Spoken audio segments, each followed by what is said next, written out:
everybody, so today we're going to be taking a look at this module right here, which is the Doepfer A-147-2, the voltage controlled delayed LFO. So this video came about because one of my Patreon members reached out to me, had seen it in my rack and asked for a video on it. So I was happy to oblige. I love it when people reach out to me with video suggestions. It's just great to know that someone wants to hear the information that I'm putting out there. If you have suggestions for videos or modules that you want to see, please reach out to me and let me know what you're interested in.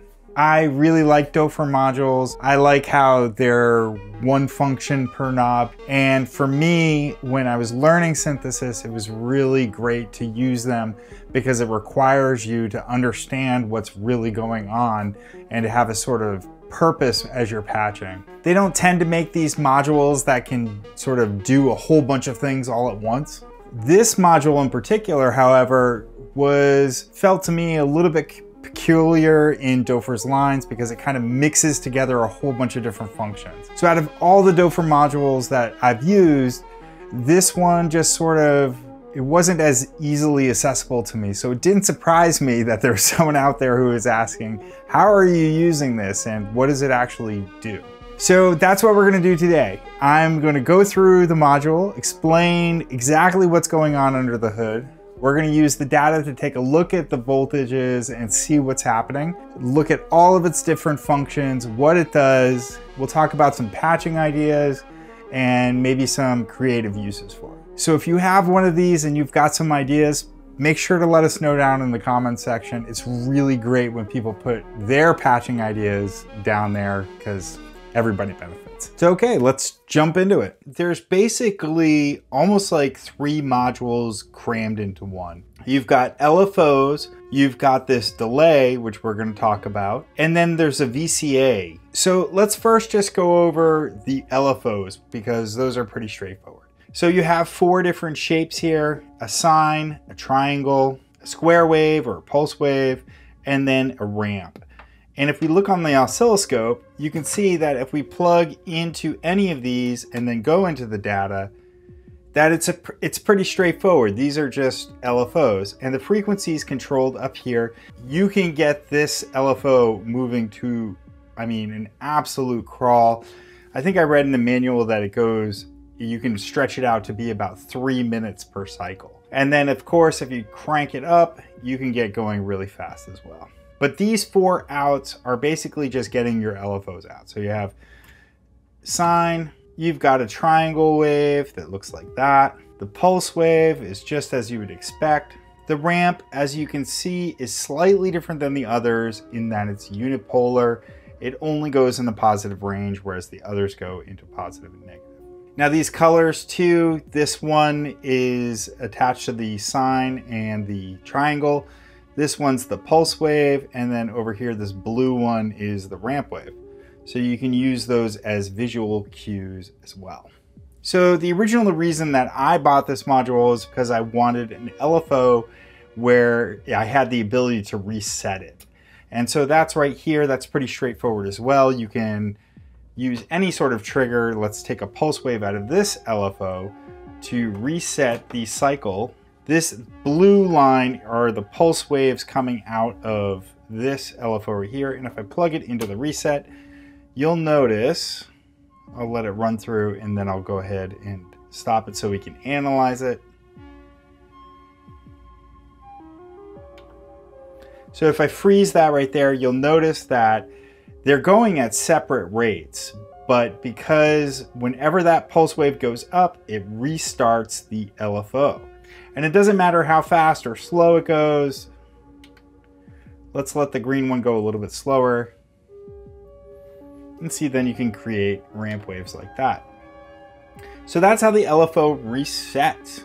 The last bit are the LFO CV modulation. So what this does, and there's 2 modes to it, which I'm going to explain. It acts as an attenuator so that the control voltage that's going in will influence the rate. Now there are 2 modes to this. There's attenuation and then there's polarization. When Doepfer refers to polarizers, they're really talking about attenuverters. So That's the same as this Befacco one, where if it's set to 12 o'clock, it doesn't do anything. And if you go this way, it's an attenuator for positive voltage. And if you go this way, you're basically multiplying the voltage times -1, so you're inversing it. So let's just take a look at what that looks like. I'll go from another LFO. So right now, this blue line right here is going to be this LFO, and it's going to modulate the frequency of the LFO that's coming out of our A-147-2. So if I plug it in here, you'll see how the line, the LFO from our delayed LFO, is affected by it. And I'll let it run through one time and we'll stop it and analyze it. So right here, as the blue line went up, then that means that it increased our frequency. And that's because this is set to attenuator and it's about halfway up. If we turn it all the way up, it would allow the full force of the LFO. So it would get really slow when the blue line is down. And as the blue line increases, it gets, really crazy. So you can control the amount there. If you set it to polarized mode, putting the CV in the middle, remember it acts as an attenuator. So putting the CV in the middle, it's not going to do anything. So you can see here that the LFO is unaffected by the blue LFO, even though it's plugged in here. It's still kind of moving along at a snail's pace. If I turn it up, this is going to be basically doing the same exact thing as it was before when it was set about halfway. So we're affecting it positively about halfway. Let's pause it. And you can see that when it's down, the LFO moves really slow, almost even stops. As it moves up, it increases, and that green LFO coming from this is speeding up. If we reverse it, this is just going to reverse the polarity of it. So you can see now as the LFO goes into negative territory, it speeds up in reverse, and as it goes to positive, it slows down. So really, with the attenuation versus polarization modes, I would say that it's not that groundbreakingly different between the two modes. In fact, I generally leave it on attenuation the entire time. It just makes more sense in my head, and it kind of matches up with the numbers. So that's just how I do it, and it comes pretty close to the same results. And generally speaking, when you're talking about this type of attenuating modulation of a frequency knob, you're kind of looking for rough estimates of shapes, not exact voltages. So to me, inverting it doesn't really seem to have that big of an impact on it. So I generally leave it on attenuation. Okay, so that in a nutshell is the LFO section. That's the part that's really straightforward. Let's talk a little bit about the VCA. Okay, so the first thing I want to point out is that this can actually function just like a regular VCA, like you would expect to mix together an oscillator with an envelope. So let's just first do that. So I've got Platts here. I'm going to run a simple sequence through it. This is what it sounds like.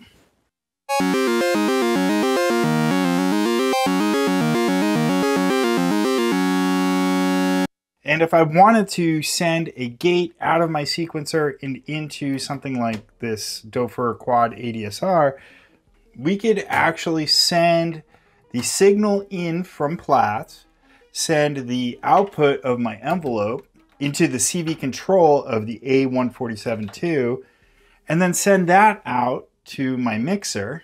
And now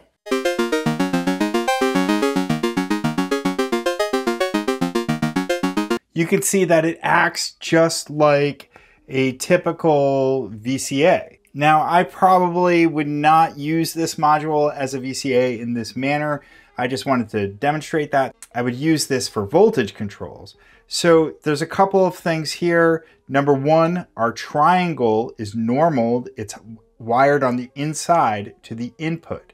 So with nothing plugged in here, the output is going to be a triangle. It's almost like we're plugging that directly into that. Also, this delay out is going to be modulating the VCA. So we're going to talk about that in 2 seconds. First, let me just show you, if we go back to the data, you can see that this triangle wave is coming out right here. And if you wanted to override that, you could simply, if you wanted the pulse wave to come out, you could plug that in right there. And notice that it's the pulse wave. And I mean, you could plug in anything there if you wanted to use this delay with something else. So let's go into that, the delayed function, which is probably why most people would buy this. And it's kind of interesting.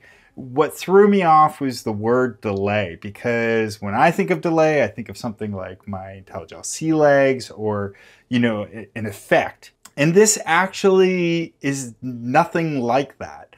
So right now, this delay out, it's not doing anything. Let's take a look at it on the data. That's because it's up all the way. So the VCA is wide open. So if we take a look, this blue line is now the delay that's coming out. And the reason it's all the way up, meaning that the VCA is also all the way open, because again, it's normal to the VCA, is because there's nothing triggering it. You have to trigger it here on the delay reset.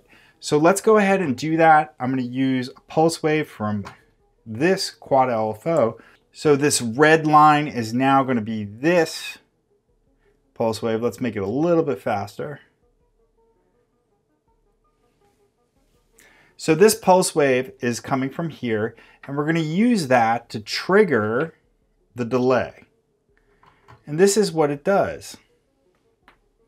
Now the speed of the delay is right here, so I'm going to speed it up so you can see it.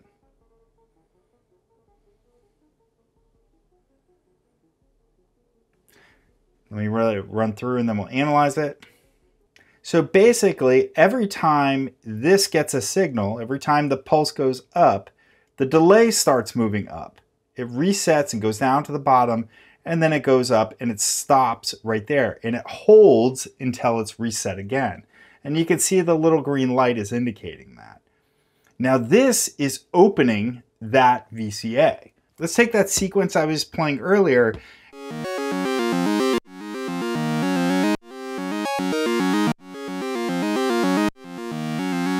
So you can hear that as that increased, the volume came back up. Let's take a look at what happens when we're talking about using that triangle wave as opposed to an audio voice. So as you see now, especially if we slow it down, we've got these great kind of swells with the LFO.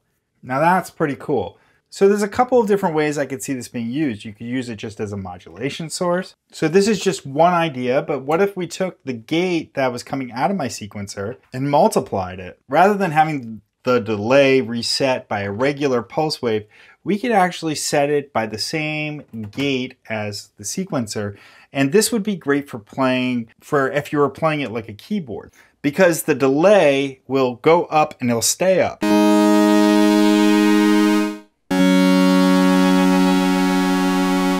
So you can have that add a little bit of vibrato, and it has that natural sound, like a lot of times like violin players or singers will hit the note, hold the note, and then add some vibrato. You can adjust that here.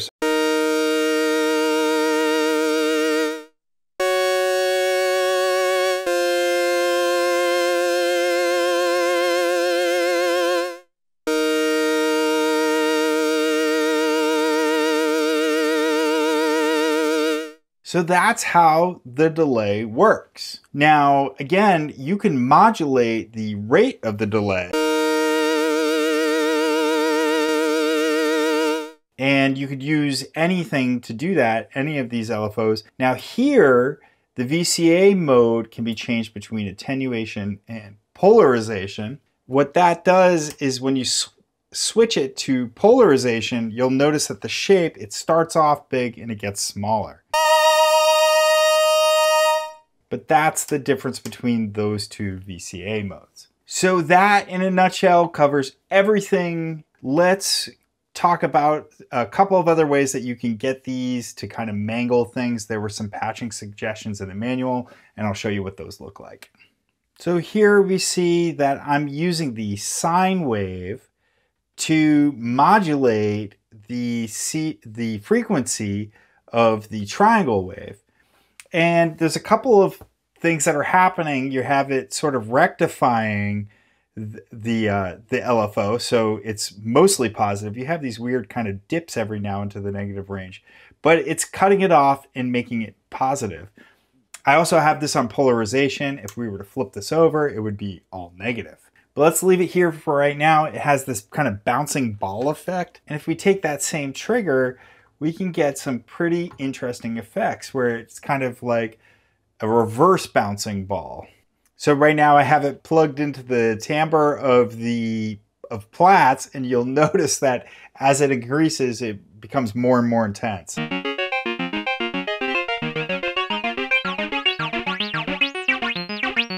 Right here is another example where I have, this is straight from the manual too. I'm having the sine wave come out into this attenuverter with a little bit of offset and creating, I'm plugging that sine wave into the VCA with a ramp wave going into the in of the VCA. And you'll notice that it creates this kind of unusual shape.